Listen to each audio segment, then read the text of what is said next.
You can see that this page in the Pages panel has transparency on it somewhere because of the little checkerboard icon sitting in the corner. But what objects on my page are transparent? This sort of thing often happens when you're working on a file created by someone else. Wouldn't it be great if you could just see the transparent areas at a glance? Even better, wouldn't it be nice to figure out what elements on the page are going to be affected when the document gets flattened? You can with the Transparency Flattener Preview panel. You can open that panel by going to the Window menu, scrolling down to Output, and choosing Flattener Preview.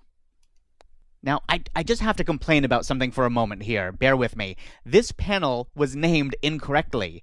It does not preview your transparency flattening. It simply alerts you to transparency issues. It really should be called the Transparency Flattener Alert panel, not Preview. I'm done complaining. I just had to get that off my chest for a second.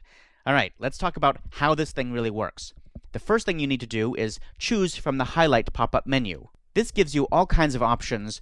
For example, find me everything that is going to be rasterized in a complex region. I'll skip over that one for a second. How about find me all the transparent objects? That sounds good. That's exactly what we were looking for. Find me the transparent objects. So I'll select that, and you'll see that everything on the page goes gray, and the red stuff is what is going to be transparent. It has some sort of transparency applied to it. So we can see that the Chinese writing in the background has transparency. This text, this heading up here has transparency. The text over here, down here, these images, and even the text inside here does not. That's gray text. So there's no transparency applied to those objects. But there is transparency applied to that big green colored frame behind it. Now you can actually work while you're in this mode. For example, I can select this object, open up the effects panel, and I can see, oh, this was set to multiply. So I'll set it to normal, and you'll see that everything goes gray. Why? Well, that's a little frustrating, but this is what happens. The Flattener Preview panel only refreshes when you first select something from the Highlight pop-up menu, or when you click Refresh, or if you have Auto Refresh Highlight turned on. So I'm going to click Refresh, and now you can see that it looks at all the objects. Now this is no longer transparent, and so it is grayed out, but these objects still are.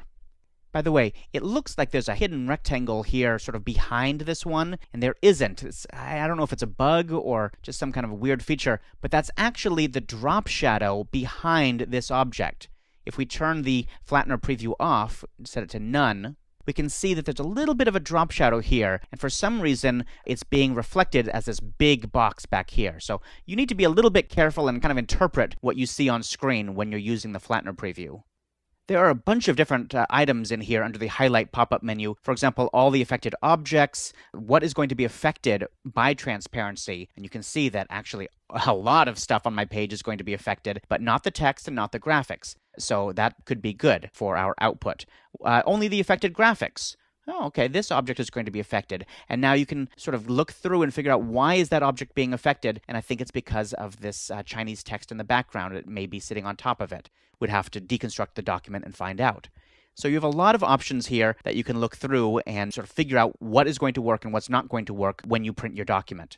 The Flattener Preview is useful also when you're building new custom Flattener settings, because you can pull out a preset from the preset pop-up menu here, and you can audition your various Flattener settings to see which one makes the most sense in your given print situation.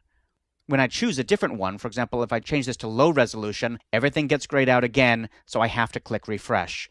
And we can see that there's actually no difference in this document between low and high resolution. We're going to have the same things affected.